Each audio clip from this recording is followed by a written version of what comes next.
Hey everyone, it's Ben Hardy here, and in today's video, we're going to be looking at the Hyundai Santa Cruz.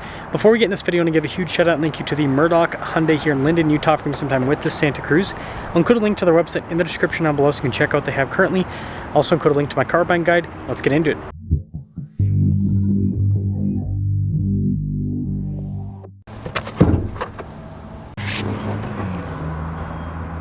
Under the hood, we have a turbo 2.5 liter 4-cylinder that goes through an 8-speed. Fuel economy is 19 around town and then 27 on the highway, with power outputs being 281 horsepower and then 311 pound-feet of torque. Before we move forward with this review, I do want to mention if you want to see more videos just like this, then I recommend you subscribe because I post content every single day. Starting with the hood, you guys can see there's some lines happening, but the white paint kind of hides everything here on the Santa Cruz. Anyways, the grille design's really cool looking. Look at all the elements there. You can see a little turn signal indicator down below, and then you've got the lighting element up above as well. And so it creates some pretty cool contrast if you ask me, but there's the front end. Now on the side here, tire wheel setup is 245 by 50 by 20 in the front and over in the rear. And you can see here with the wheels, you got the silver with the darker elements. Big chunky fender flares there with a little truck at the top, which is pretty cool. You can see the rest of the cladding there on the side. And then here is the side profile of the Santa Cruz. Now this leads us to the key fob. We've got our lock and unlock function, remote start, and then looks like we can lower the tailgate. That's pretty cool. Look how fast that was. We do have protection here from the factory, which is nice. And you can see it's not a massive bed. Again, this is kind of like a faux truck in a way. I mean, it's a real truck, but then it's also kind of not at the same time. And then we do have, just like the Ridgeline, some more storage space under the bed itself. It's kind of like a trunk instead of the truck bed. And then lifting this up, pretty cool. Look at the taillight design. I think that's fun. And then you can see 2.5T badge, little bumper steps there as well. And then this also has the tonneau cover, but there's the rest of the rear. And popping up front, you can see here you've got nice soft touch trim. And I like that with the little cup holder there, and then all the blacked out trim. And then here are the seats, nice throughout. Quickly pop in. It's kind of tight back here, that's for sure. A little storage net. Got some vents here in the back, USB ports as well. And then headroom overall is pretty good. And then the window, it is manual with the opening operation. And then popping up front, again, you can see here with the soft touch trim. All of our window controls here. We've got all of our mirror adjustments as well. Quick look at the mirrors to do blind spot monitoring. You get your memory seat functionality right there. And then here are the front seats. Nice trim, perforated all down the center. Power adjustments on the side. And then we've got the vent right there. Steering wheel's manually adjustable. Got your stability control as well.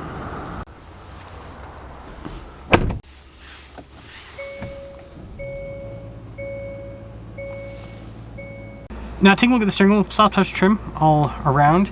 Paddle shifters there on the back, and then this is pretty cool, some of the trim. But practical controls in front, like voice command controls. We've got adaptive cruise control, lane centering, and then you can see here with the stalks on the back. And here at the center gauge cluster, you can see there's quite a bit of glare, but you can scroll through and see different bits of info on the mini truck, whatever you want to call it. We also have drive modes here, which they don't really change the look of the gauge cluster, they just change how this is going to perform. 360 camera system with this, and this has the cool exterior shot, which actually shows a little Santa Cruz. That's definitely a nice setup. And then as for the rest of the infotainment system, quick response time with the screen. Easy with the overall use, and it is all one unit here. The dash at the top is nice with the soft touch trim, and then there's some storage above the glove box. Then you have a normal glove box, and then you've got this cool vent design that goes across. Dual zone climate, heated and ventilated seats with this, heated steering wheel too. Little USB ports and everything there, a little charging area. Shifter here for the 8-speed. And then there's tons of glare on these little buttons here, but you can see we've got controls here for the drive mode, your center locker, your auto holds, camera system, hill descent control. And this center locker just makes it so the all-wheel drive system is more even split front to rear. Storage. Nice trim here on the top, got a rear view mirror, and then we do have a sunroof, so nice. Now this leads us to the window sticker. So 2025 Santa Cruz Limited all-wheel drive. $44,500 is the total MSRP. And let's see how it performs.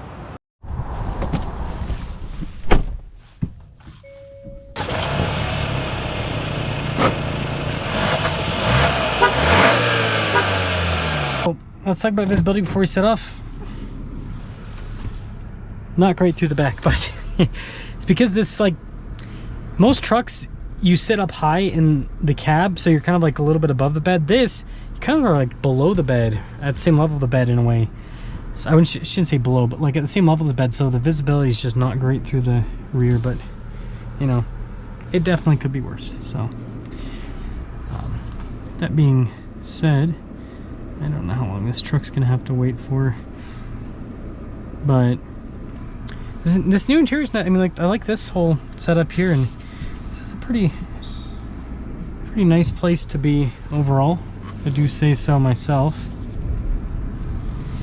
And I will say right off the bat, the dual clutch, it does the dual clutch stuff where it's kind of lurchy. It's not the worst, but certainly not ideal. Smooth ride.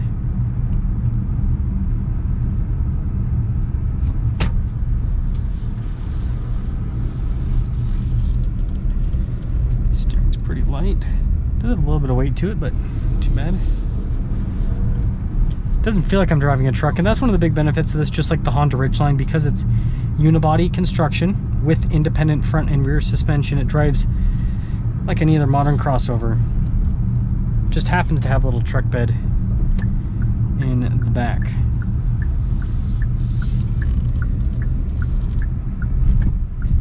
A pump.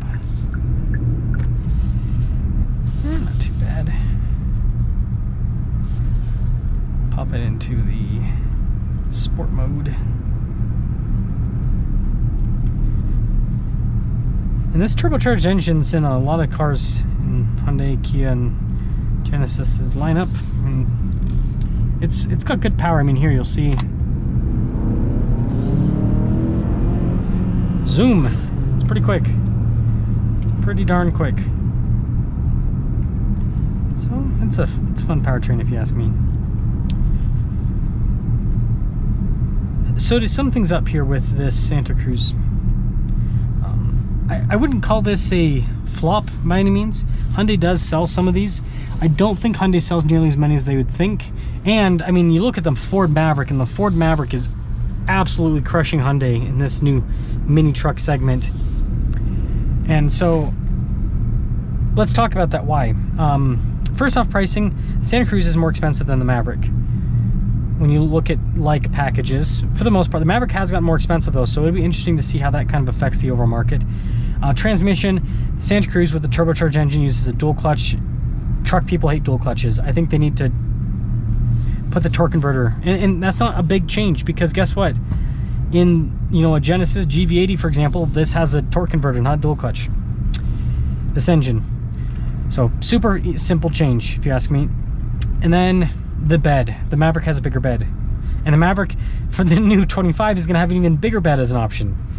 So that is one thing that's pulling people over there, is just the practicality if people are going to buy a little utility vehicle like this. And I do think this segment's important because, you know, modern pickup trucks, mid-size, full-size, they're expensive.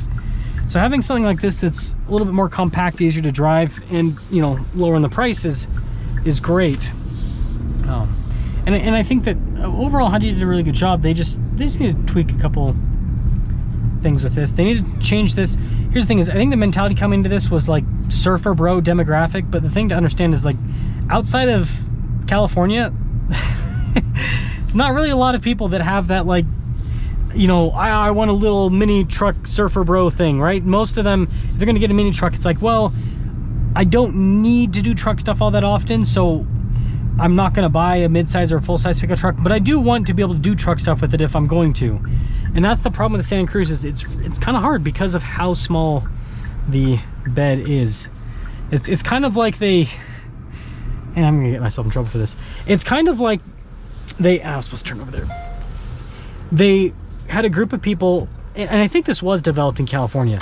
that have like never driven trucks in their entire life, and they're like, what does a non-truck person think a truck is? And that's kind of what the Santa Cruz is, as bad as that sounds.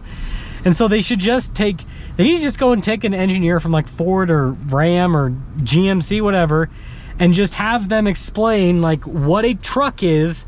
And then, like I said, just make the tweaks, transmission, bigger bed.